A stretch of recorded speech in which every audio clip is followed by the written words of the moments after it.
This actually reminds me of a theory I have about players in Scotland moving to the Premier League, midfielders in particular who play for Celtic and Rangers. And it's something I've kind of obviously monitored for a while now because I've obviously covered Scottish football for a while as well as German football. And I think it's something that I think applies to Bayern Munich very coherently as well because Celtic are to the Scottish Premiership, what Bayern are to the Bundesliga.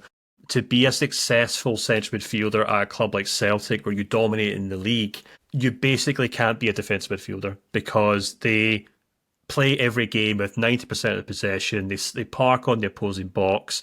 And unless you can curl a ball into the top corner, or you can pick out through balls, or you can dribble by players, there's really no need for a midfielder who just sits there as, you know, a hatchet man, as we would say, who's just there to break up counterattacks because very few counterattacks happen. So there's no real need for them.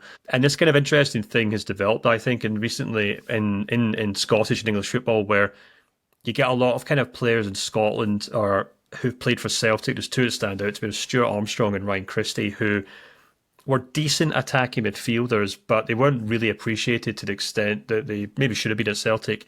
They then go to England, and instead of being average attacking players, they become really good box to box players in the Premier League for Southampton or Bournemouth because that's what they're actually very good at. They're very physical, they're very energetic, they're box to box players who can tackle, who can run, who can counter attack. But they could never do that at Celtic because they just didn't have the space to obviously go box to box because Celtic games were never box to box games.